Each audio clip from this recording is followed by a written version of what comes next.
Barakateh Yahweh, Bahashem Yahushai, Bahashem Rachak Kodash. Welcome to another live lesson. The name of this one is Zechariah, the 11th chapter. This lesson is inspired by a question a brother had asked at the camp, probably about a month ago, 3 weeks ago or so. And he asked us to go over, he asked Apostle Tar to go over Zechariah 9 and Zechariah 11.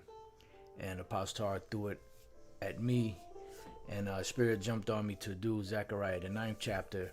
But I looked into the 11th chapter, but the Spirit didn't jump on me to do it. Then the brother asked me this Saturday if I could go over it, so I told him, Lord's will, I would get to it. So we're gonna get into it, and Lord's will, it'll be edifying. These chapters, are historic chapters, or historical chapters, and some chapters in the scriptures are sometimes they're twofold, sometimes they're prophetic, sometimes they apply to the time that they were written in, or thereabouts, certain events in the future, for example, or in the past. For example, Daniel's 11th chapter, these so-called scholars try to use that for today, dealing with the different world players on the scene to try to say that that's what that represents, but that already happened. So Daniel the 11th chapter has already been fulfilled, but they'll try to still use it today for that. Now, in certain cases, there's certain scriptures that certain events took place in the past and certain events took place in this time, and this is how the scriptures are written. It's like a big puzzle. So, lock it for 1 minute.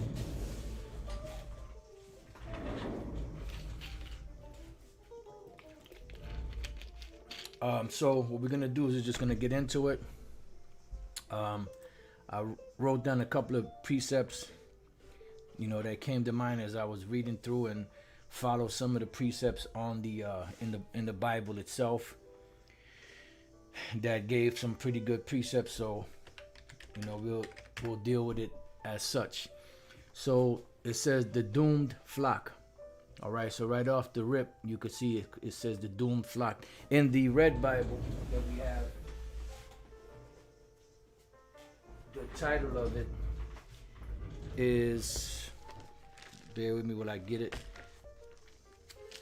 It says Jerusalem's ruin.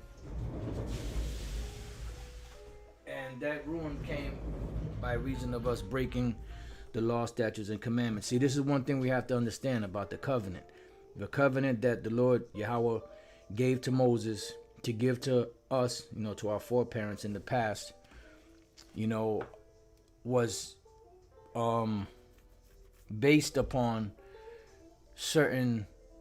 there were certain clauses within that contract, because the Bible is a contract book, and that contract book is given solely to the nation of Israel, no other nation. You can read about that in Psalms, the 147th chapter, and many other places. And that contract came with clauses. Hold on for 1 minute.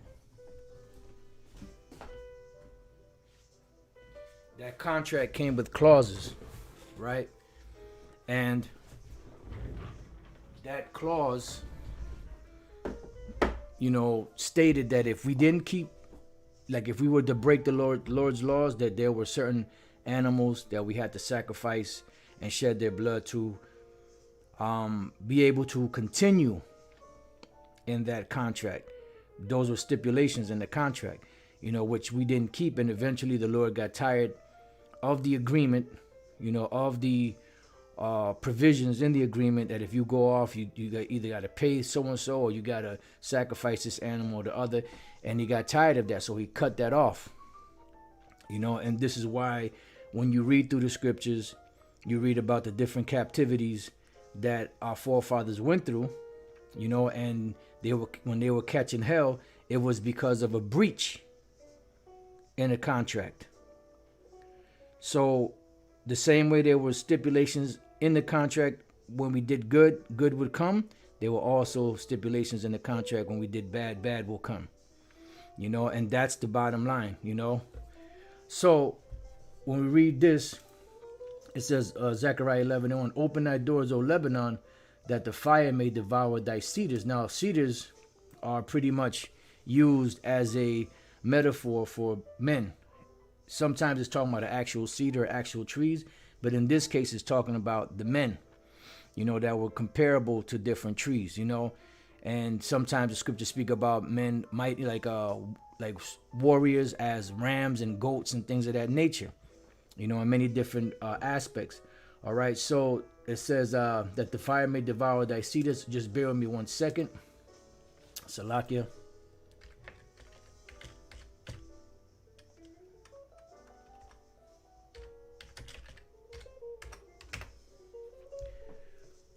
All right.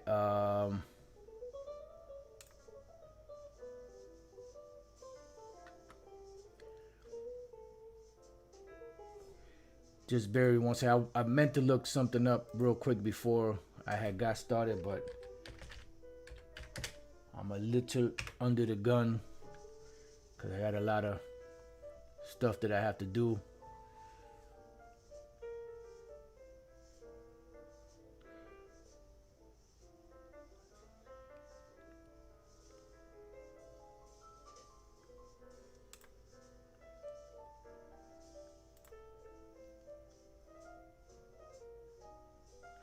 Right, so let me just bring this out real quick. This is Deuteronomy 1:5. It says, on this side Jordan and in the land of Moab began Moses to declare this law, saying, the Lord our power gave unto us in Horeb, saying, you have dwelt long enough in this mount. Turn you and take your journey and go to the mount of the Amorites, which are Hamites, Canaanites, and unto all the places nigh thereunto, in the plain, in the hills, and in the vale, and in the south, and by the seaside, to the land of the Canaanites, and unto Lebanon, unto the great river, the river Euphrates. Behold, excuse me, I have set the land before you. Go in and possess the land which the Lord Yahweh, Bashem Yahushai, swear unto your fathers, Abraham, Isaac, and Jacob, to give unto them and to their seed. So these are all lands that we were going to inherit. Now, when you look at a map and you look at something that the scholars call the Fertile Crescent, that pretty much was the majority of that land was given to our forefathers, given to us as an inheritance, from the river of Egypt, all the way up until the Euphrates. All that land there within that crescent was given to us, because remember, south of that you had Ishmael's territory, you had Esau's territory, Moab, Ammon, and all them different nations that were living there. That's their land to this day. But that the most fertile and the best land was given to us, as an inheritance. All right. So open thy doors, O Lebanon, that the fire may devour thy cedars, because the Lord was going to bring judgment upon the nation of Israel. Right. How fir tree for the cedar is fallen, because the mighty are spoiled. The mighty are spoiled, meaning the warriors. Because whenever you have an empire, a nation, a city, a country, you need the protection of a military. Usually, and I'm speaking in general terms, usually you have the protection of a military in case of any foreign invaders, whether they're domestic, within your circle or not, for protection. So the Lord is saying that the mighty men that were going out to war, they were also going to be broken. They were going to be spoiled. How, O ye oaks of Bashan, for the forest of the vintage is come down.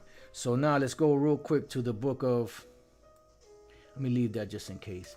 Let's go to the book of Isaiah, the 3rd chapter. And let's start at the first verse. It says, for behold, the Lord of hosts, doth take away from Jerusalem and from Judah, because the Lord broke the whole nation apart. First he broke it into two, and then he just scattered, The stay and the staff. The stay meaning the hold, and the staff, which is the power, the ruling power that the Lord gave us. The whole stay of bread and the whole stay of water. So everything was to be demolished. Nothing was going to be sure anymore. As to when the Lord made the promise was sure, and we had everything. And what did the scripture say? Jeshurun waxed fat and kicked. The mighty man and the man of war, see? So the Lord broke what? The mighty man and the man of war, the judge and the prophet and the prudent and the ancient. And all of this right here, what we're reading, is all mentioned in the book of Zechariah, the 11th chapter. It says the captain of 50 and the honorable man. It says, and the counselor and the cunning artificer and the eloquent orator. Right. And when we read, what is it? Ecclesiasticus, I believe that's the 38th chapter, where it speaks about, the smiths and the carpenters and all of that. It said the city cannot be without these, because all of those are needed. You need those that build. You need those that are engineers. You need those that are farmers. You need those that are, skilled in different things to make a community, a government, everything run properly. But the Lord said he was going to cut all that down. That's why at one time we were eloquent orators. Believe it or not, you see Jake in the hood talking, just some of them sound like they have marbles in their mouth. That's directly from the Lord, because we were eloquent orators. We even the poor didn't speak like Jake speaks today. I mean, you had the slangs and all that, but they didn't speak like that crazy shit that Jake is talking today. It says, and I will give children to be their princes, and babes shall rule over them. And that's why today you have the younger generation that has no respect for the older generation. This is all a systematic breakdown of our nation from the Lord Yahweh Bashem Yahushai. And the people shall be oppressed, every one by another, and every one by his neighbor. The child shall behave himself proudly against the ancient, and the base against the honorable. It says, when a man shall take hold of his brother, of the house of his father, saying, thou hast clothing, be thou our ruler, and let this ruin be under thy hand. Because in order to have something running properly, you have to have proper rulers over it, a proper government, to be able to deal with problems and situations and things that need to be addressed, right? But what happened with us is the Lord broke all of that structure down. That's why you have no real leaders. And the leaders that you do have, for the most part out there, are nothing more than doing it for a benefit. That's why Yahushua said the harvest is plenteous, but the laborers are few. Because there are very few laborers that will actually do the actual work of the Lord. Why? Because they're inspired directly from the Lord Yahweh Bashem Yahushua. Because we're living a curse. So the only way to be able to stay on the path of righteousness is for the Lord to make that inspiration, instill that inspiration in that particular man to be able to walk that path. Right? It says, in that day shall he swear, saying, I will not be an healer, because that's how you heal. We use the words of Yahweh Bashem Yahushai to heal, because that's the healing ointment. This is the medicine. But there, at one point, no one was able to break things down to heal our nation. This is why the Apostle John wept on the island of Patmos when he saw that there was no man to open the seals of the book, because that was the key of healing our nation, would be with the words of this book taught in the right context. Because the Lord said that I will give you passages according to mine heart, which will feed you with knowledge and understanding. Because they're going to do it according to the inspiration that is given from the Heavenly Father himself through his son Yahushai. Says, for in my house is neither bread nor clothing, make me not a ruler of the people. Yeah, because no one was going to be able to help us out of this condition. It says, for Jerusalem is ruined, or Yerushalayim is ruined, and Yahweh is fallen, because as a nation we fell, because their tongue and their doings are against the Lord, to provoke the eyes of his glory. And that's why we fell as a nation. Now let's jump from there to the book of Lamentation, the first chapter. And let's start at the first verse.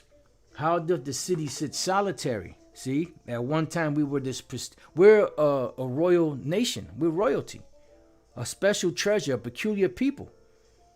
But what happened?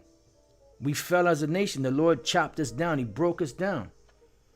Systematically broke us down. He destroyed us, meaning he destructured us. Because if you don't have a proper leader, the government is not going to be established properly. You're gonna pretty much bring up individuals that have those wolf-like tendencies, for lack of better words. Why? Because the ones that were ruling were wolves themselves. See, this is Ecclesiastes 10:1. A wise judge will instruct his people, and the government of a prudent man is well ordered. As the judge of the people is himself, so are his officers. And what manner of man the ruler of the city is, such are all they that dwell therein. Why? Because this individual, if he's a wicked king, he's going to want wicked people around him. And they're going to do wicked things. It says, an unwise king destroyeth his people. But through the prudence of them which are in authority, the city shall be inhabited. The power of the earth is in the hand of the Lord, and in due time will he set over it one that is profitable. And this is why we fell as a nation, going to the third verse, because prudence was not done among us. Because every man was left to their own vices. Do whatever you want to do. And being that we were brought up in this society teaches you to do whatever you want to do. You have songs like go on and do it till you're satisfied, whatever it is. That's straight up wickedness, man. So going back to Lamentation 1:1, how does the city sit solitary that was full of people? How is she become as a widow? She that was great among the nations and princes among the provinces. See, great among the nations and princes, among the provinces. All right. How is she become tributary? And that's what happened. We fell. We became tributary. We went from being the lenders to being the borrowers. From being the royals to being the peasants. She weepeth sore in the night, and her tears are on her cheeks. Among all her lovers she hath none to comfort her. All her friends have dealt treacherously with her. They are become her enemies. Judah is gone into captivity because of affliction, and because of great servitude. She dwelleth among the heathen. She findeth no rest. All her persecutors overtook her between the straits. The ways of Zion do mourn, because none come to the solemn feast. All her gates are desolate. Her priests sigh. See, her virgins are afflicted, and she is in bitterness. Because who was at the gates? The leaders. But the gates became desolate. Jerusalem actually became desolate, but the actual leadership, the actual peoples became desolate also. It says her adversaries are the chief, because they got above us. Her enemies prosper, for the Lord hath afflicted her for the multitude of her transgressions. So this is what we're reading in the book of Zechariah 11. Her children are gone into captivity before the enemy, because the Lord pulled back the hedge. And from the daughter of Zion, all her beauty is departed. Keep that in mind. Keep this word in mind. Beauty. Let me see if it's the same word. It's a different word, but just keep that word beauty in mind.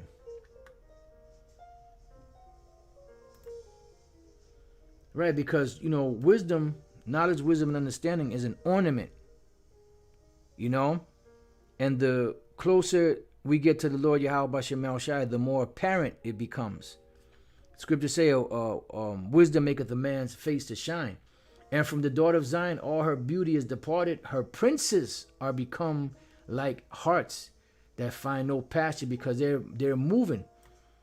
They fainted. Because when a hart, which is a deer, doesn't get any food, what happens? Eventually it dies, because it's starving of nutrition. It has no energy, because it has nothing to fuel the body. And they are gone without strength before the pursuers. See?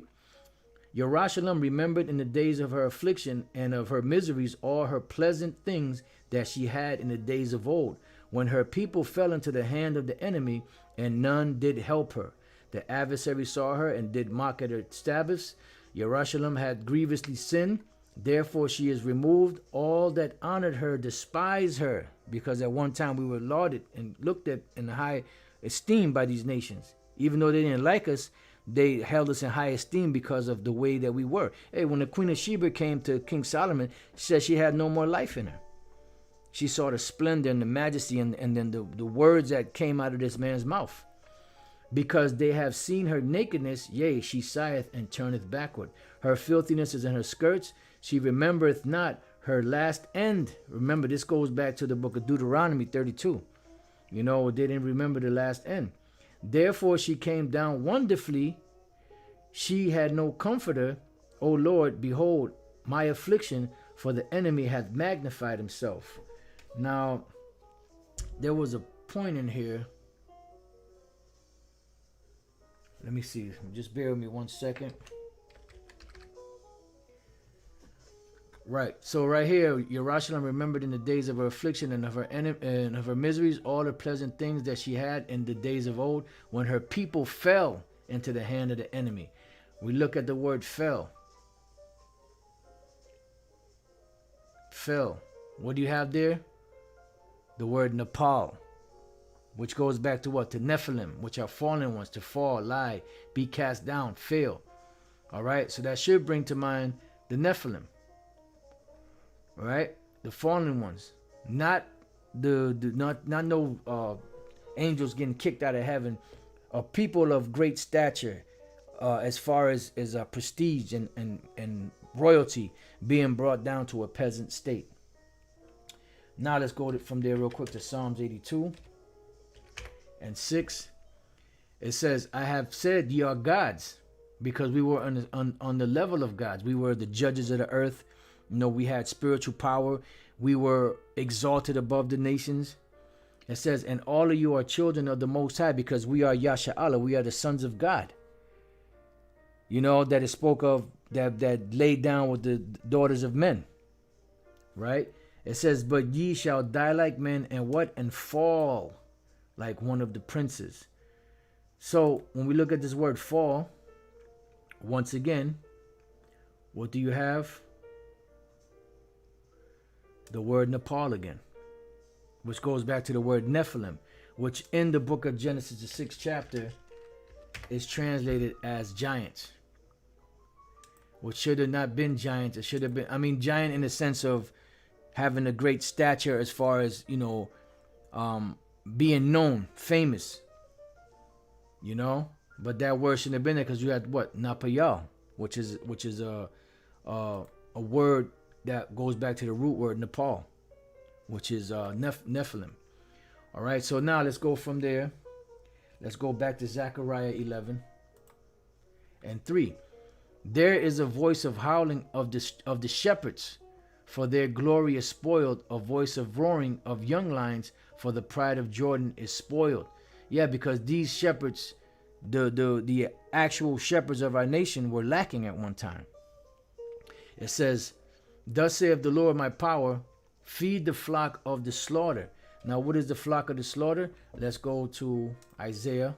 And then you can go to many other ones. If brothers have other ones, of course, you can go to those, you know. But this is one that came to mind when I was reading that. Isaiah 65 and 11. It says, "But ye are they that forsake the Lord, Yahweh Bashem Shai." And in forsaking the Lord, Yahweh Bashem Shai, provoking the Lord to anger, led to the confusion of our faces, meaning we were confounded among these nations. You know, it's just like if you playing basketball, or you playing whatever sport you play, and you're used to winning all the time. You just know when you get on that court, you're gonna do your thing, and then all of a sudden you lose. You're like, oh shit, what the hell happened? You know, you're gonna be surprised. You're gonna be confounded. You're gonna be like at a loss of words. So this don't usually happen to me, you know. Well, that's what happened. "That forget my holy mountain, that prepare a table for that troop." And what is the troop? Esau. And what is the table they're preparing for them? This nonsense that they teach out, these different philosophies and religions that they teach to keep Esau's kingdom afloat. And they're being led of these false prophets. As Yahweh said, they be leaders, blind leaders of the blind. If the blind lead the blind, they shall both of them fall in the ditch. Well, a lot of these Israelites that believe in the bullshit that they believe in today, they were led by bullshit artists to go down that path. But ultimately, they were blinded from the truth, when you get down to the nitty gritty and the nuts and bolts of everything. And that furnished a drink offering to that number. Yeah, and the number is what? 2/3. So they're furnishing a drink offering. And this drink offering is not talking about just a regular, a shot of whatever you drink or a glass of yayan, or a beer. Because to the Most High, there had to be certain offerings that were brought to him. Whatever the offering may be, peace offering, whatever there may be, and there was a certain way that you had to do it.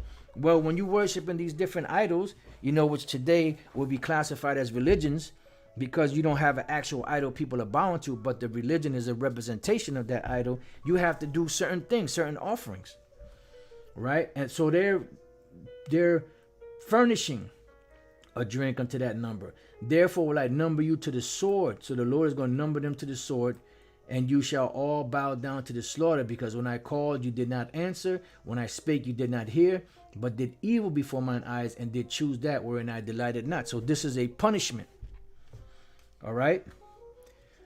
So going back to Zechariah, that's the flock of the slaughter. It says, whose possessors slay them and hold themselves not guilty. Why? Because Esau and the other nations who possess us, mainly Esau today, they don't hold themselves guilty. Because they're looking at the point where you have these sellouts that are getting paid to do certain things. Even when you go back to slavery, you had sellouts among all the tribes. You go back to slavery. They to live a more comfortable life and not to have to suffer the pains that other Israelites were suffering, they would do certain things to get in the good graces of the master. They didn't take the route of Moses, who said, the hell with the pleasures of sin for a moment. I'm going to suffer with my people to get that everlasting joy. It says, and they that sell them say, blessed be the Lord, for I am rich, and their own shepherds pity them not. And this is dealing with these leaders among the nation of Israel. One good scripture we could go to, I have another one, but one we could go to is Isaiah 9:16. It says, for the leaders of this people cause them to err. The word err is a shortened form of the word error. They cause them to commit error.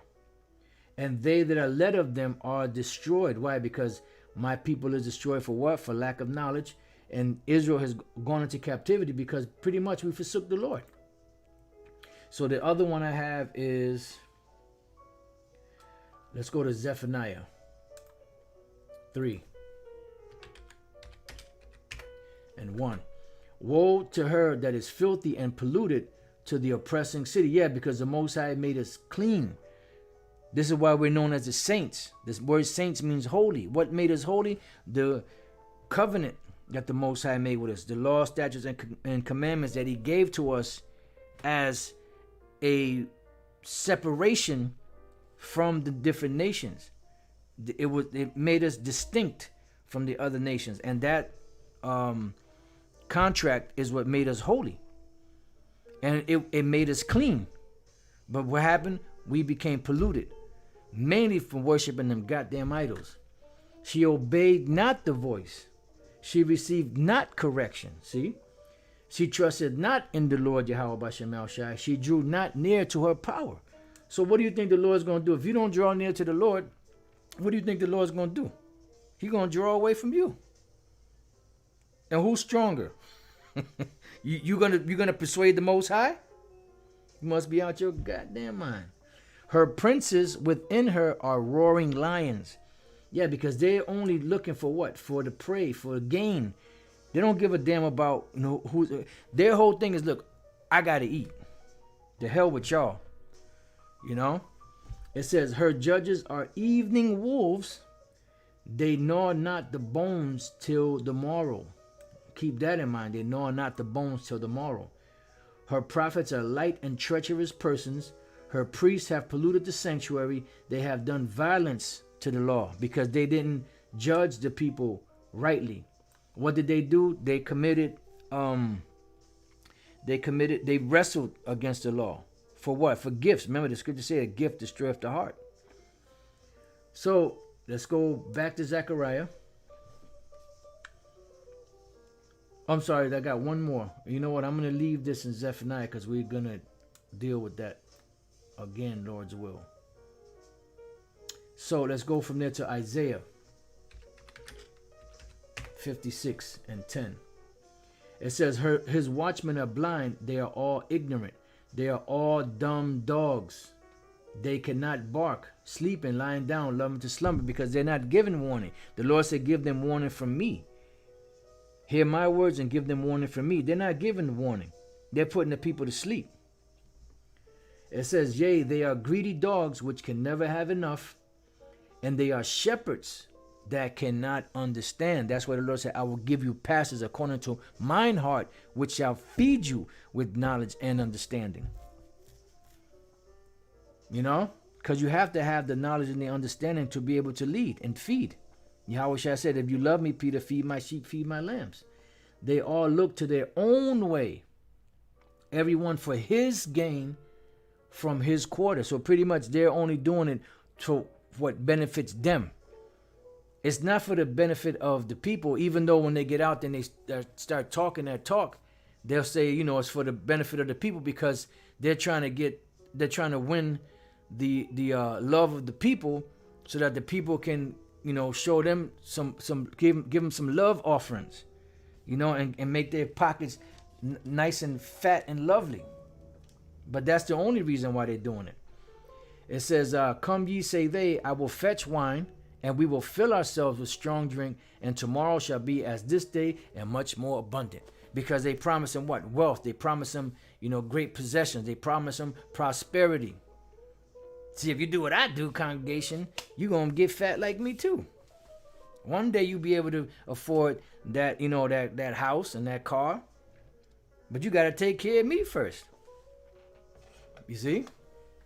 So now going back to Zechariah 11. And we're at the 6th verse now. For I will no more pity the inhabitants of the land, saith the Lord, but lo, I will deliver the men every one into his neighbor's hand, and into the hand of his king, and they shall smite the land, and out of their hand I will not deliver them. In other words, the Lord is not going to have mercy anymore. He's taking that hedge away. You know? He's allowing things to happen. He's allowing Jake to go into captivity. He's allowing the leaders to devour the flock. And I will feed the flock of the slaughter, even you. Salaki for 1 minute. Yep. I will feed the flock of the slaughter, even you, O poor of the flock. And I took my 2 staffs, the one I called beauty, and the other I called bands, and I fed the flock. Now the band that's called beauty, I'm sorry, the staff that's called beauty, that is a representation of the covenant that the Lord made with us. You go look up the word beauty, is the word na'im. It says kindness, pleasantness, delightfulness, beauty, favor, delightfulness. How does that scripture go? Just bear with me 1 second.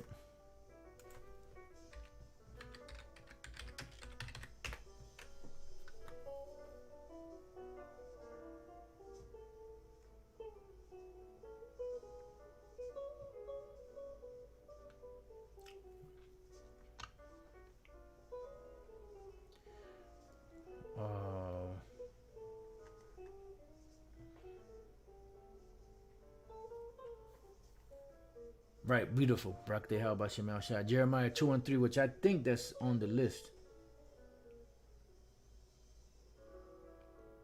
If I'm not mistaken, I believe that was on the list.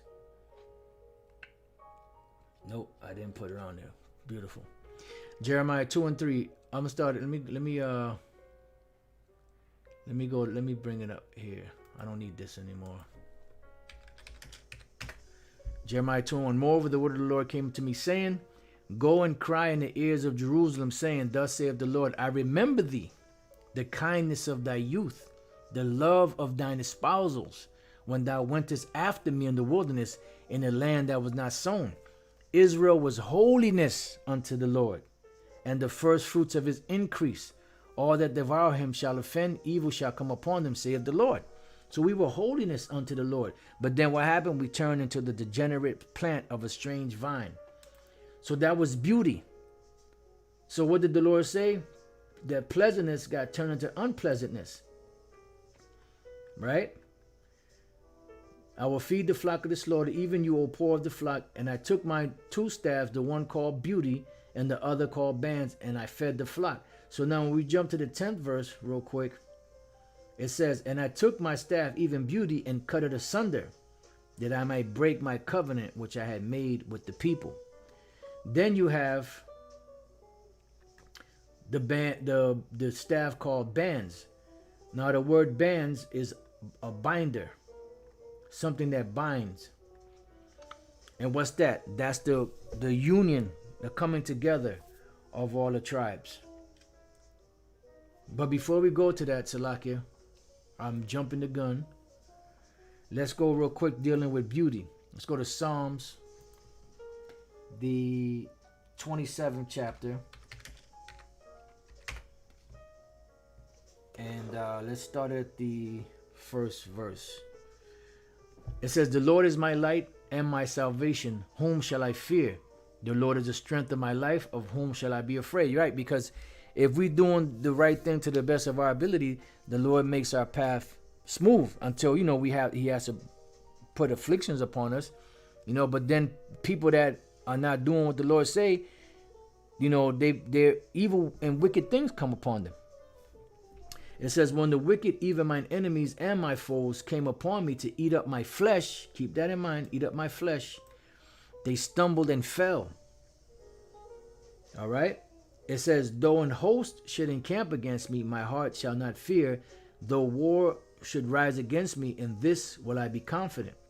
One thing have I desired of the Lord, that will I seek after, that I may dwell in the house of the Lord Yahweh Bashem Yahushai all the days of my life, and behold the beauty of the Lord, and to inquire in his temple.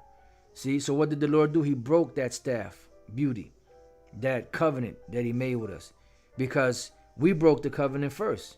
And when you have a contract, the contract is only valid as long as you keep the terms of the contract. You violate the terms of the contract is null and void. And there are always stipulations in there, clauses and sub-clauses to say, if you do this, if you do that, such and such will happen, and this, that, and other, this will make the clause null and void.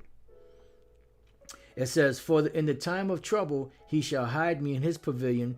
In the secret of his tabernacle shall he hide me. He shall set me up upon a rock. Why? Because he made a covenant with our forefather Abraham, then Isaac, then Jacob. And that was that was cemented by the contract that he gave to Moses to give to us, which we agreed, and the contract was signed in blood, which that made that contract a force at that time.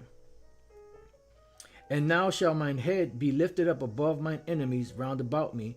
Therefore will I offer in his tabernacle sacrifices of joy. I will sing, yea, I will sing praises unto the Lord Yahweh Bashem Yahushai. But now that beauty is not there, but it's coming back. Now let's go from there to Psalms, the 90th chapter, and the 13th verse. It says, return, O Lord, how long? And let us repent thee concerning thy servants. O satisfy us early with thy mercy, that we may rejoice and be glad all our days. Make us glad according to the days wherein thou hast afflicted us, and the years wherein we have seen evil. Yeah, that's why the Lord said that we're gonna be pampered. The scriptures say that we're gonna be pampered. It is the Lord's good pleasure to give you the kingdom of heaven. So for all of our afflictions, we're gonna be rewarded. Let thy work appear unto thy servants, and thy glory unto their children. And let the beauty of the Lord Yahweh Bashem Yahushai, our power, be upon us. Let it clothe us, And establish thou the work of our hands upon us.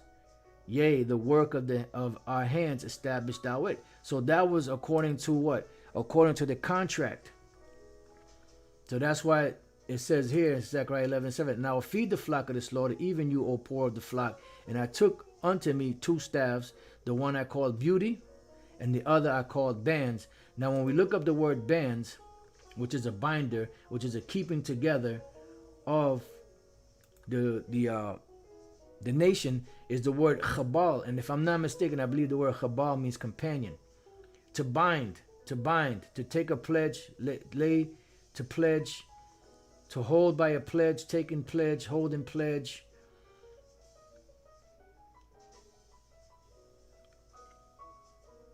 To bind, to keep together.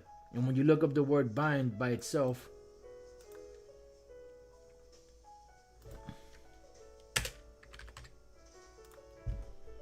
you have tie or fasten something tightly. As you have when you buy a notebook and you have a binder of the notebook, what is the binder for? That metal spiral thing. What is that for? To hold all the pages together. So that staff is what held together all of the nation of Israel.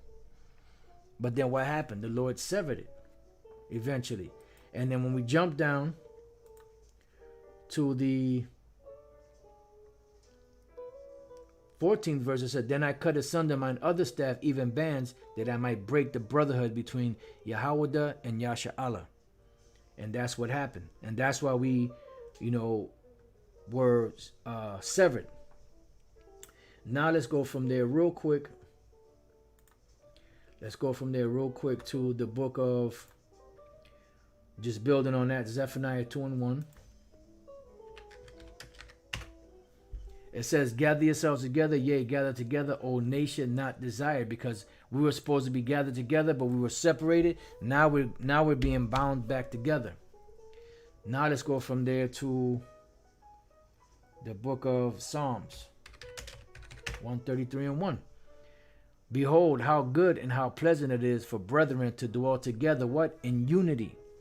See? Can two walk together except they be agreed? So that was a band. That was a staff called bands. Then it goes on in the 8th verse, Zephaniah 11:8, and it says, Three shepherds also I cut off in 1 month, and my soul loathed them, and their soul also abhorred me. Then said I will not feed you.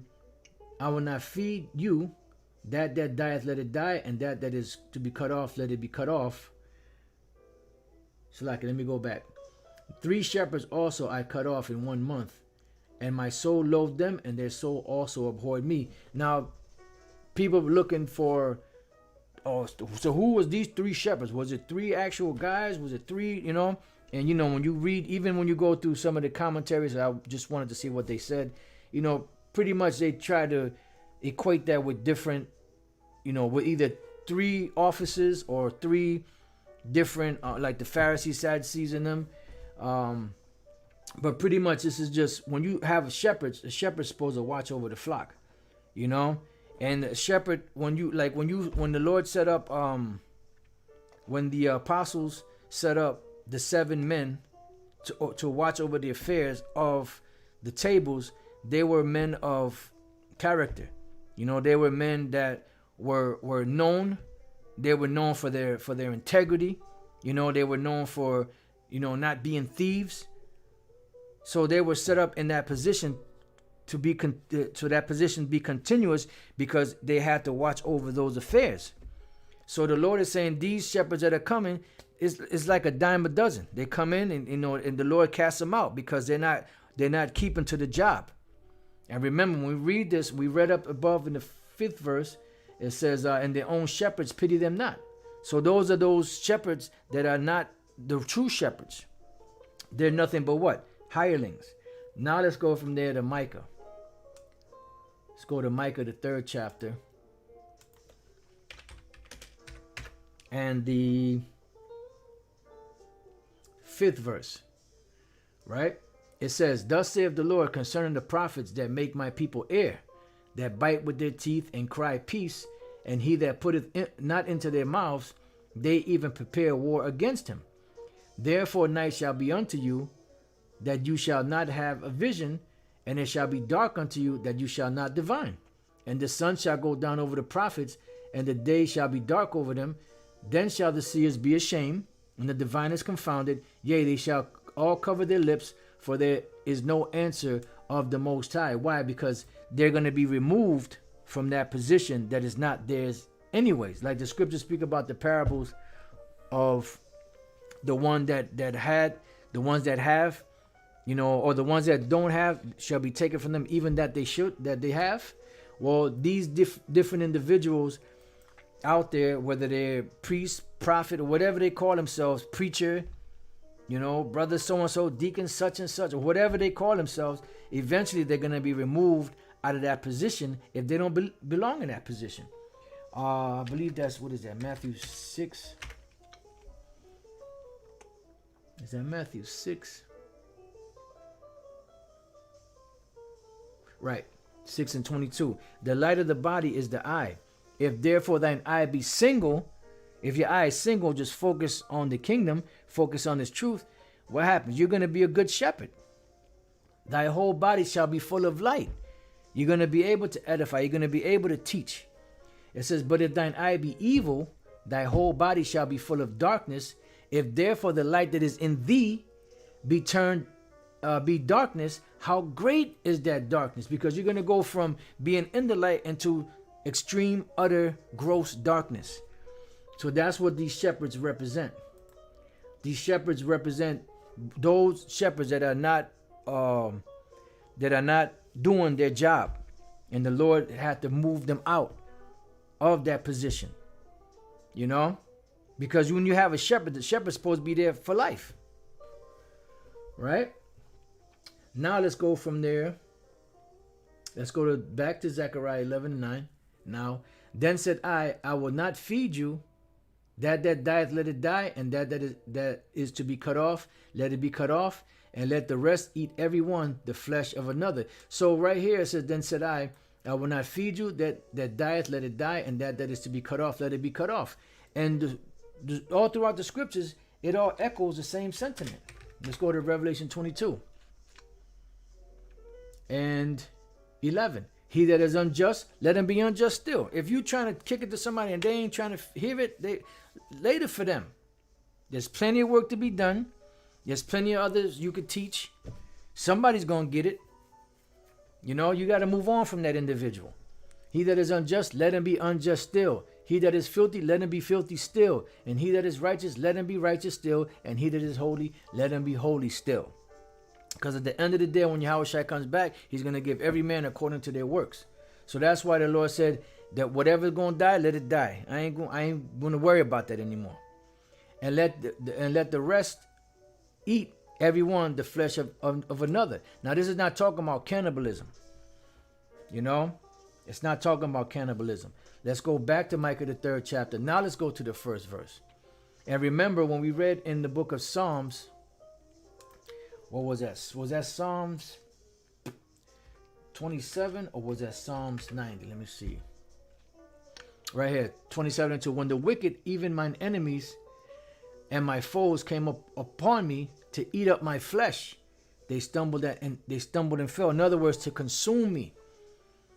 To leave me nothing, no hope. To not, so that I won't have any trust in the Lord. Just to strip somebody. So when you're talking about eating somebody's flesh, meaning sometimes it's talking about just stripping them of their identity or stripping them of everything that they have. So here in the book of Micah 3:1, and I said, here I pray you, O heads of Jacob. This is dealing with the leadership. Remember the scripture we read, the leaders of this people cause them to err. And ye princes of the house of Israel, is it not for you to know judgment? Yeah, because your thing is you're supposed to know judgment. But if money is what motivates you, you're gonna judge on the side of the one that pays you the most money. And you're not gonna judge according to equity. You're not gonna judge according to righteousness. You're not gonna judge according to what's supposed to be right.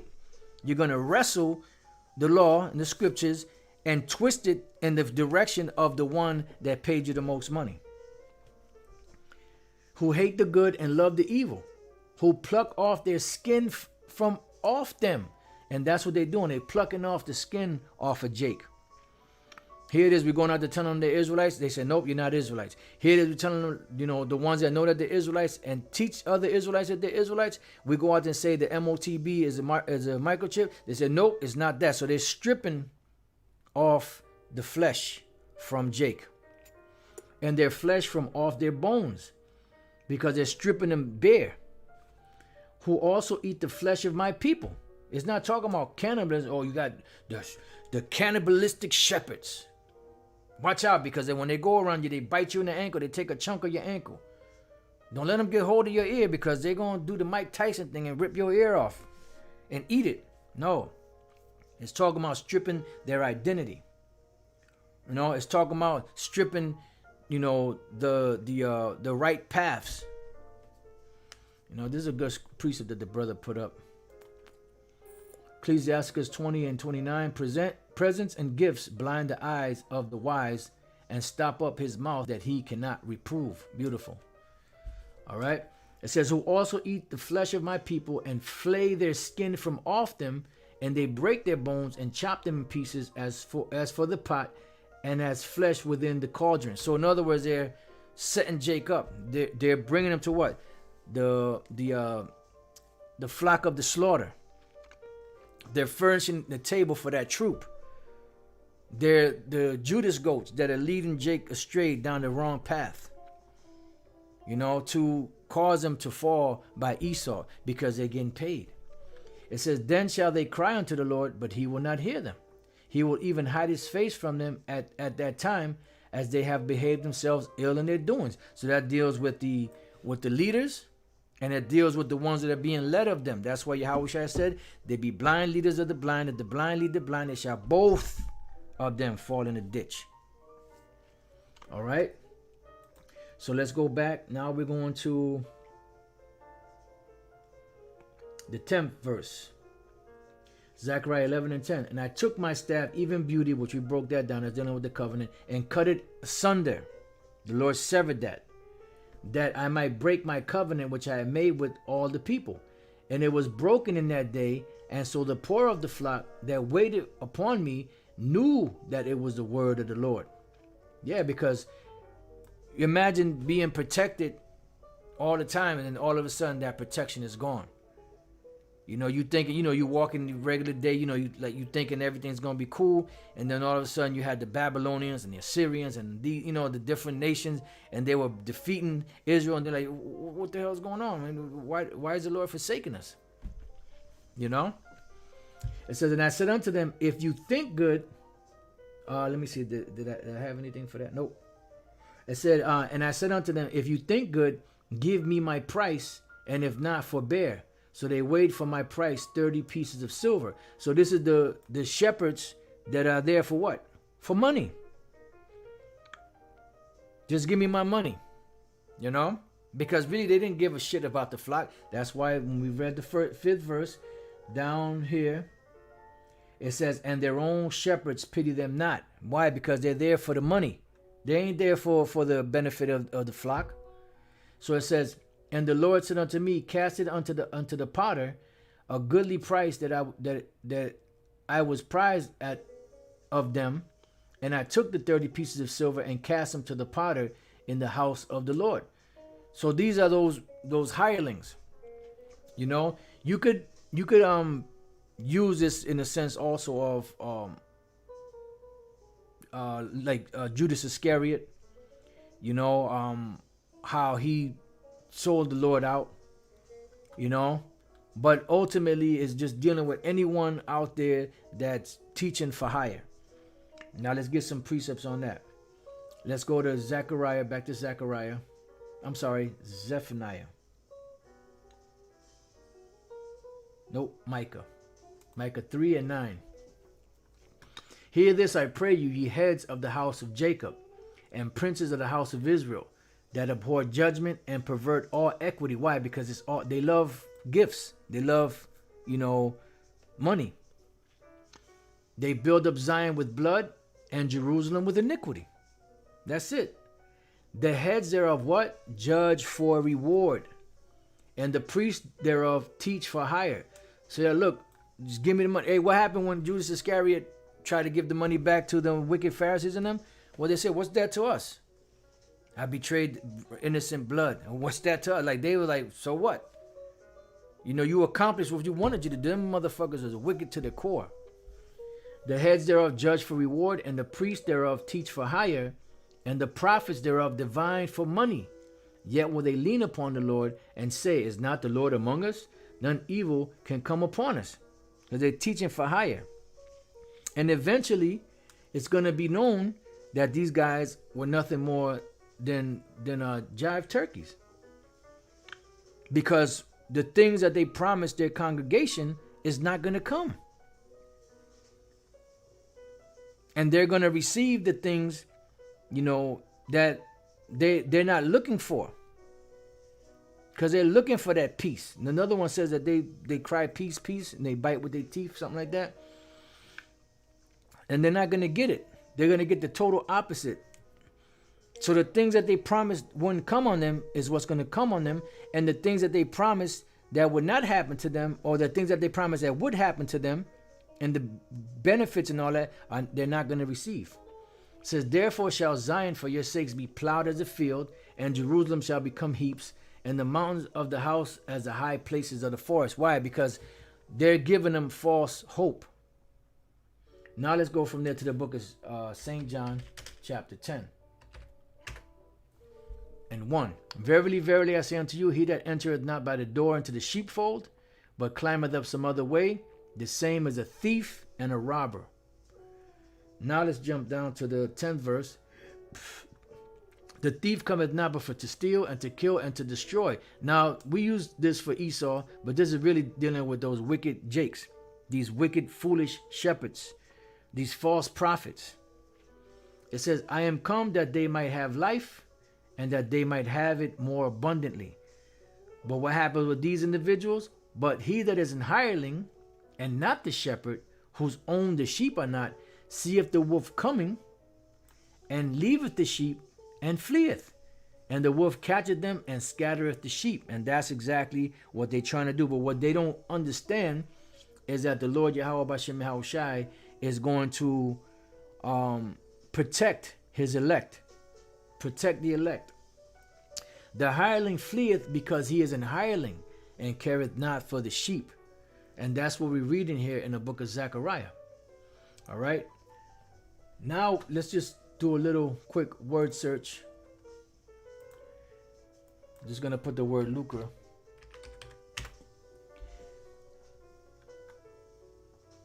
It came up in the other thing. Let me see something. Just bear with me 1 second.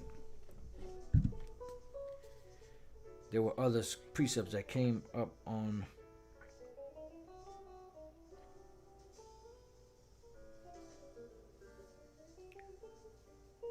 okay. All right. So we got that. How come it didn't give me that one? Okay, because they did it as one. Okay. Got that. All right. I see what they did.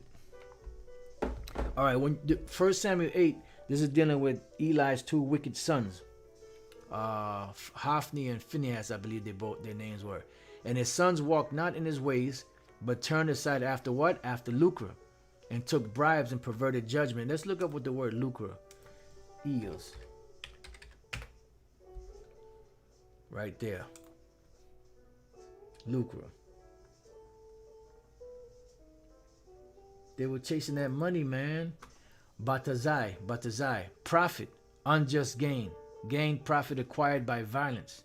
And that's all it's all about. Now let's go back.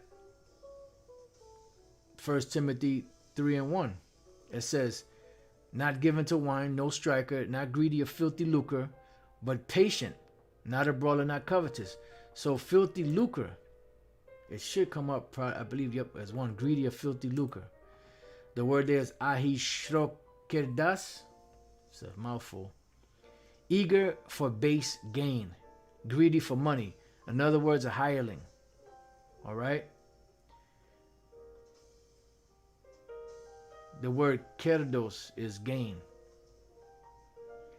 All right, let's see what else we got. The 8th verse. Likewise must the deacon be grave, not double-tongued, not given to much wine, not greedy of filthy lucre. Yeah, because if you're greedy of filthy lucre and you're put in that position, guess what? You're going to officiate the judgment for the one that pays the highest, bounty, so to speak, or the highest money. Let's see what yep, same word. Titus 1:7. For a bishop must be blameless as a steward of the Most High, not self-willed, not soon angry, not given to wine, no striker, not given to filthy lucre. And let's see, it should be the same thing because the word filthy lucre. Yep.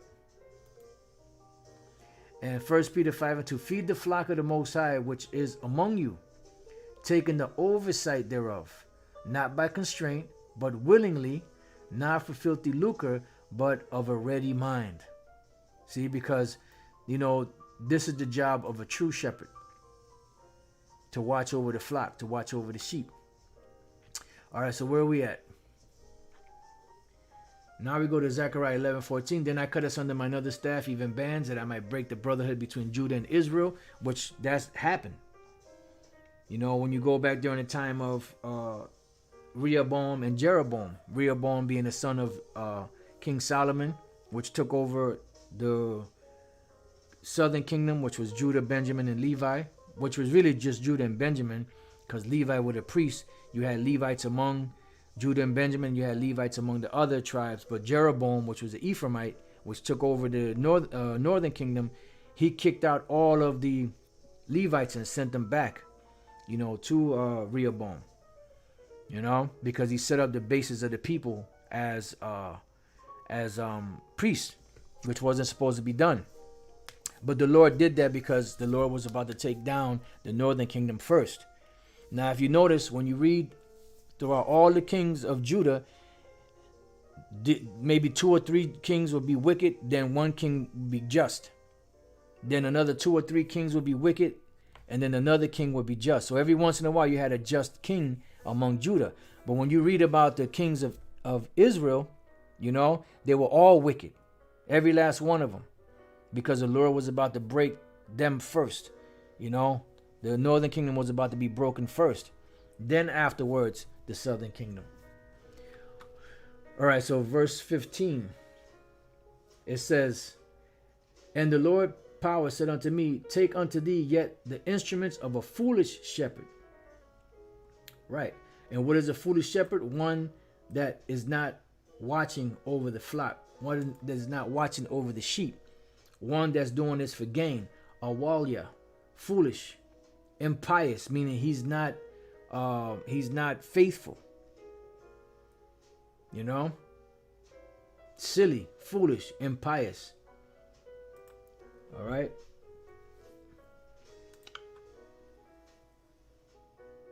It says, for lo, I will raise up a shepherd in the land, which will not visit those that be cut off. See? Neither shall seek the young one, nor heal that is broken, nor feed that standeth still, but he shall eat the flesh of the fat, and tear the claws in pieces, which you read about that. Woe to the idle shepherd that leaveth the flock. The sword shall be upon his arm, and upon his right eye. His arm shall be clean dried up, and his right eye shall be utterly darkened. And we read about that in the book of Micah, the 3rd chapter. We read about that in Matthew 6th chapter, where it said how great is that darkness. Now the last precept I'm going to leave you with is the book of Ezekiel 34 and 1. It says, the word of the Lord came unto me, saying, Son of man, prophesy against the shepherds of Israel.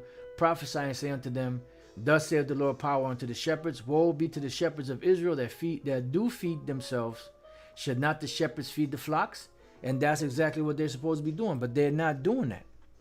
They're idle shepherds. IDOL, meaning that they are like when you have the priesthood of the Most High and you have the priesthood of the nations. The priesthood of the nations would be an idolatrous crew. They would be shepherds of idols. You see? Because in the case of those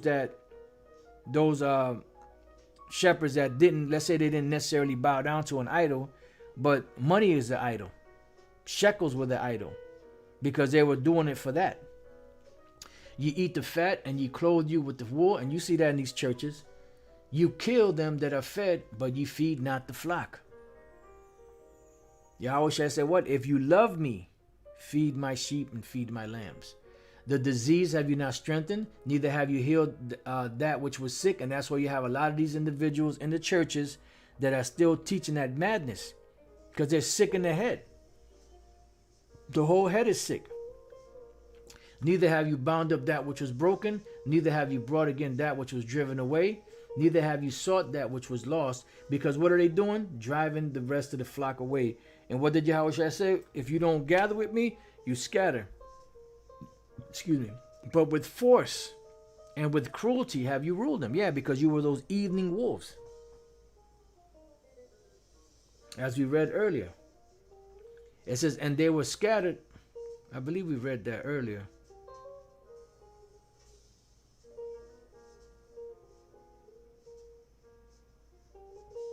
Yeah, I believe we read that earlier. But with force and with cruelty have they ruled them, and they were scattered because there is no shepherd. And this is what happened.